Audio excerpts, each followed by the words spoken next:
I brushed the mud off my simple black suit as my brother Marcus stood over me, his expensive Italian leather shoes inches from my face at Dad's funeral. Look at him crawling where he belongs, Marcus announced to our gathered family members. Couldn't even afford a proper suit to bury Dad in. I remained silent as I carefully stood up, making sure not to get any mud on my worn briefcase. It contained the documents I'd need tomorrow, but they didn't need to know that yet. You're an embarrassment, my sister Catherine added from beside Marcus. Dad was right to cut you out of everything. The prestigious Hamilton law firm's senior partners stood awkwardly near the graveside, averting their eyes from the scene. They were here out of respect for Dad, their former managing partner. Marcus had already been announced as his successor, continuing the family legacy. At least get a real job, Mom sighed, shaking her head. Your father and I gave you every opportunity. Full ride to law school, guaranteed position at the firm. But you threw it all away to find yourself, and now look at you. Wearing a $100 suit to your own father's funeral. I maintained my calm expression as I always did. They had no idea I'd spent the last 5 years building my own legal empire, while working from a tiny office across town. Dad's death had activated the final phase of my plan. I think it's best if you leave, Marcus declared, straightening his $5,000 suit. We have important firm business to discuss with the partners. You know, actual lawyer things that matter. I nodded quietly. Of course. I understand completely. And don't come crawling back asking for money, Catherine added. The firm is family only now. Marcus is managing partner, and I'm head of litigation. There's no place for failures here. I picked up my mud-stained briefcase and turned to leave. Behind me I could hear Marcus already discussing tomorrow morning's critical partnership meeting, where he'd officially take control. What they didn't know was that I'd spent the past 5 years secretly acquiring controlling interest in the building that housed Hamilton Law through an obscure holding company. I'd also been buying up the firm's debt and establishing myself as a legal powerhouse under a different name. Tomorrow morning would change everything. The partnership meeting was scheduled for 9 a.m. sharp. Marcus had invited every senior partner to witness his ascension to managing partner. I headed to my modest apartment above the small legal aid clinic, where I appeared to work. Inside, I carefully removed my muddy suit and changed into fresh clothes. The mud-stained briefcase had been showed. My real documents were safely stored in my office safe. I reviewed the paperwork one final time. Deed to the building, controlling interest documentation, proof of my string of high-profile legal victories under my other professional identity, and the announcement of my firm's merger with Hamilton Law that would be revealed tomorrow. My phone buzzed with texts from Marcus and Catherine, mocking my pathetic departure from the funeral. I left them unread. They'd have plenty to say tomorrow. I spent the evening preparing for the morning meeting, ensuring every detail was perfect. The partners would all be there, eager to witness the family succession. They had no idea they'd be meeting their actual new boss. Looking out my window at the city lights, I thought about Dad. He'd always favored Marcus and Catherine, grooming them to take over while dismissing my different approach to law. He never knew I'd built something far bigger than Hamilton Law could ever be. Tomorrow would change everything, not out of revenge, but necessity. The firm needed new leadership to survive in today's legal landscape. Marcus would destroy it within a year with his outdated methods. I set my alarm for 6 a.m. and went to bed early. I wanted to be perfectly calm and composed for the morning's revelation. The partners would be gathering at 9 a.m., expecting Marcus's coronation as managing partner. Instead, they'd meet their firm's new owner and real managing partner. The look on my family's faces when they realized who actually controlled Hamilton Law would be quite something. But first, I needed sleep. Tomorrow would require perfect composure and calm as years of careful planning finally came to fruition.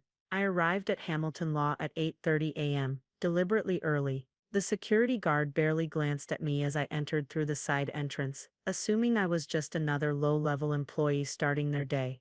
The conference room on the top floor was already being prepared. Through the glass walls, I could see staff setting up coffee and pastries for the historic partnership meeting. Marcus had spared no expense to celebrate his moment. I settled into my small borrowed office down the hall, borrowed from a junior associate who was on vacation. The perfect vantage point to observe the arriving partners. At 8:45, they began filtering in, senior partners in $1,000 suits, greeting each other with forced smiles and subtle nods. Politics were everything in law firms like this. Catherine arrived at 8:50, wearing a designer suit that probably cost more than my car. She was already practicing her congratulatory speech to Marcus. The new era of Hamilton Law begins today, she announced to anyone within earshot. Finally, proper family leadership. I stayed out of sight, watching through the reflection in my borrowed office window. My phone buzzed, a text from my real office confirming everything was in place. At 8:55, Marcus made his grand entrance. He'd chosen his most expensive suit for the occasion, paired with a gold watch that probably cost more than most people's annual salary.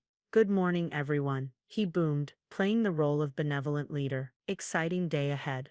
The future of Hamilton Law is bright." The partners gathered around him, offering practiced congratulations. None of them particularly liked Marcus, but they assumed they needed to stay on his good side. Mom arrived last, at 8:59. She took her place at the head of the table, ready to formally announce Marcus as the new managing partner. The role should have gone to her after Dad's death, but Marcus had convinced her to step aside. "Shall we begin?" she asked, tapping her glass for attention. "We have important business to discuss." I checked my watch, 9 a.m. exactly, right on schedule. The conference room doors opened, and James Weber, the firm's longtime corporate counsel, entered. He wasn't supposed to be here. He worked from the downtown office. His presence made Marcus frown slightly. "Before we proceed," James announced, "there's an important matter we need to address." "This can wait," Marcus interrupted.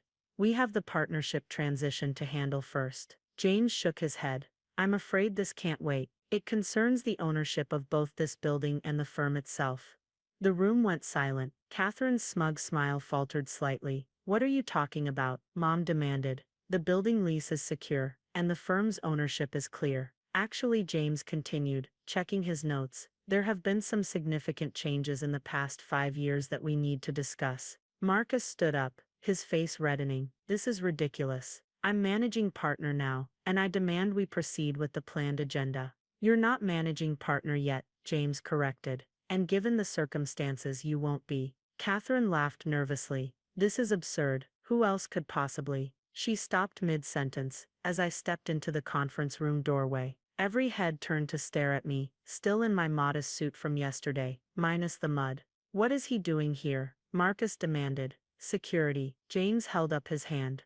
"Actually, he has every right to be here. In fact, his presence is essential for what comes next." I remained silent, maintaining my calm expression as I had for years. The moment I'd planned for was finally here. "Essential?" Mom scoffed.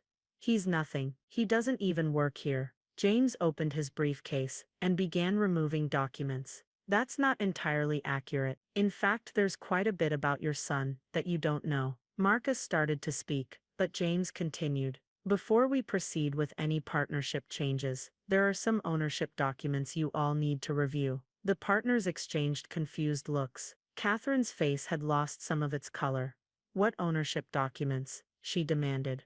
James smiled slightly. "Well, for the past 5 years, there have been some interesting developments regarding both this building and Hamilton Law itself. Developments that will significantly impact today's meeting." I took my place at the conference room table, directly opposite Marcus. He glared at me with a mixture of confusion and anger. "This is a waste of time," he declared. "I'm managing partner now, and I demand—" Actually, James interrupted. "You might want to wait before making any demands. There's someone else you all need to meet first." The room fell silent again, as James turned to face me. The moment of revelation was seconds away. I maintained my composed expression, even as I saw the first flicker of worry cross Marcus's face. Everything was proceeding exactly as planned. "Ladies and gentlemen," James began, "allow me to introduce Alexander Chen, founder of Chen Legal Group, and as of last month, majority owner of both this building and Hamilton Law Firm." The silence in the room became deafening. Marcus's face went from red to pale in seconds.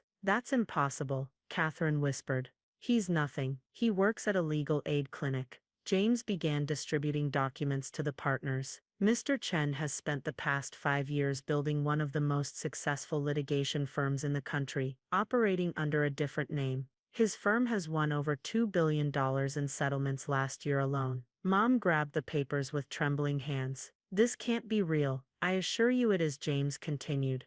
Through a series of strategic acquisitions, Mr. Chen has acquired 67% ownership of Hamilton Law. He also owns this building through his holding company, Summit Properties. Marcus snatched the documents, his expensive watch catching the morning light. This is a joke, some kind of fraud. Actually, a new voice spoke up from the doorway. It's all perfectly legitimate. Sarah Martinez, the State Bar Association president, stepped into the room. Her presence caused several partners to straighten in their chairs. Mr. Chen's firm has the highest success rate in the state, she announced. His pro bono program is considered a model for the industry. We've been trying to convince him to join the bar's executive committee for months. Catherine slumped in her chair. But, he's just what? Another voice joined in. Michael Thompson, editor of Legal Weekly, entered with a photographer. The youngest lawyer to win 3 Supreme Court cases. The architect of the Jensen settlement that changed corporate law.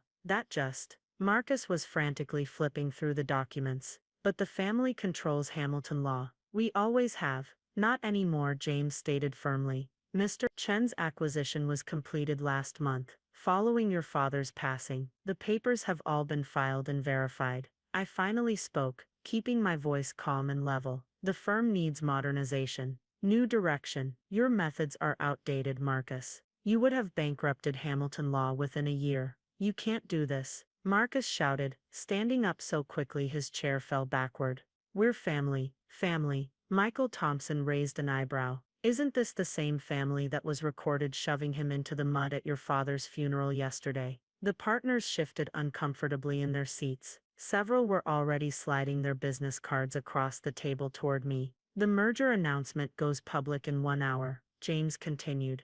Chen Legal Group and Hamilton Law will combine to form the largest litigation firm in the region. Mr. Chen will serve as managing partner and CEO. Mom's hands were shaking so badly she dropped her coffee cup. But, the family legacy will be preserved, I assured her quietly. The Hamilton name stays, but the firm will be run properly now. Professionally. Sarah Martinez nodded approvingly. The Bar Association fully supports this merger. Mr. Chen's reputation for ethical practice and innovation is exactly what the industry needs. Marcus made one last desperate attempt. The other partners won't stand for this. Actually, senior partner David Williams spoke up. We've reviewed Mr. Chen's track record. His methods have produced better results than Hamilton Law has seen in decades. The partnership committee voted unanimously this morning to approve the merger. Catherine's designer suit suddenly looked wilted. But where? How did you get the money to? The Jensen settlement, Michael Thompson explained. Plus a series of brilliant corporate acquisitions. Mr. Chen's net worth exceeded your entire family's 3 years ago. You just never knew because he operated under different names. I stood up slowly, straightening my modest suit. The firm's pro bono program will be expanded. Merit-based hiring will replace nepotism. And yes, Marcus, the dress code will allow suits under $5,000. Several partners actually chuckled at that. Marcus looked like he might faint. Security, he tried one last time, has already been updated on the new ownership structure. James replied calmly. In fact, Mr. Chen's name is on their paychecks as of this morning. I picked up my briefcase, the same one they'd seen covered in mud yesterday. The partnership meeting will reconvene at 2 p.m. I suggest everyone take the morning to review the merger documents, especially the sections on new management structure. Sarah Martinez smiled. I look forward to working with you on the bar's executive committee, Mr. Chen. As I turned to leave, Marcus finally found his voice again. You planned this all along. I paused at the door. No, Marcus. You planned this. Every time you pushed me down, you pushed me to build something better. Every insult drove me to work harder. So really, I should thank you. The room remained silent as I stepped out. Through the glass walls, I could see Catherine crying, Mom staring blankly at the documents, and Marcus still standing by his fallen chair. The revolution was complete, and I hadn't had to raise my voice once.